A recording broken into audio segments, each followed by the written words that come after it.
अब हम भक्ति नीति माधुरी के बौद्ध प्रश्न उत्तर हल करेंगे।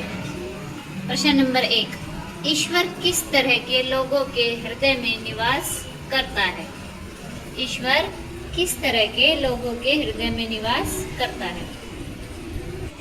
ईश्वर सदा सत्य बोलने वाले लोगों के हृदय में निवास करता है। ईश्वर सदा सत्य बोलने वाले लोगों के हृदय में निवास करता है। प्रश्न नंबर 2, सज्जन व्यक्तियों की तुलना वृक्षों और नदियों से क्यों की गई है? तो सज्जन व्यक्तियों की तुलना क्यों की गई है वृक्षों और नदियों से? क्योंकि पेड़ कभी अपने फल नहीं खाते और कभी अपना जल नदी नहीं पीती।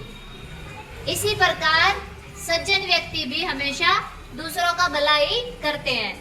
तो जिस तरह से भाई नदी अपना पानी खुद नहीं पीती और पेड़ अपने फल नहीं खाते, उसी तरह से सज्जन व्यक्ति जो भी काम करते हैं वो दूसरों की भलाई के लिए करते हैं। ठीक है, तो ये इसका उत्तर है। तीसरा प्रश्न, बुरी संगत का प्रभाव किस प्रकार के लोगों पर नहीं पड़ता है? संगत का प्रभाव किस तरह के लोगों पर नहीं पड़ता है? तो जो व्यक्ति उत्तम प्रकृति का होता है उस पर कभी भी बुरी संगत का प्रभाव नहीं पड़ता है। जो व्यक्ति कैसा होता है बच्चों? उत्तम प्रकृति का होता है, उस पर कभी भी बुरी संगति का प्रभाव नहीं पड़ता है। चौथा प्रश्न है हमारा, सज्जन व्यक्तियों की तुलना हीरे से क्यों की गई है?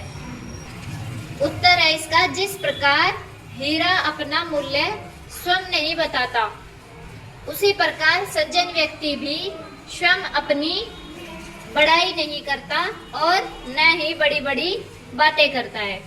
तो जिस तरह से हीरा कभी भी अपना मूल्य नहीं बताता है, हीरे का बहुत ज्यादा मूल्य होता है, अनमोल होता है ना, तो हीरा कभी भी अपना मूल्य नहीं बताता, उसी तरह से सज्जन व्यक्ति भी कभी भी अपने मुंह से अपनी बड़ाई कभी नहीं करता और कभी भी कोई भी बड़ी बड़ी बातें नहीं करता है। प्रश्न नंबर 5, कृष्ण अपनी माँ यशोदा से क्या शिकायत करते हैं? श्री कृष्ण अपनी माँ यशोदा से क्या शिकायत श्री कृष्ण अपनी माँ से कहते हैं कि मैया मेरी चोटी अब भी छोटी है, मैंने बहुत सारा कच्चा दूध भी पी लिया फिर भी चोटी कैसी है? छोटी है। तो श्री कृष्ण अपनी माँ यशोदा से चोटी ना बढ़ने की शिकायत करते हैं। ठीक है।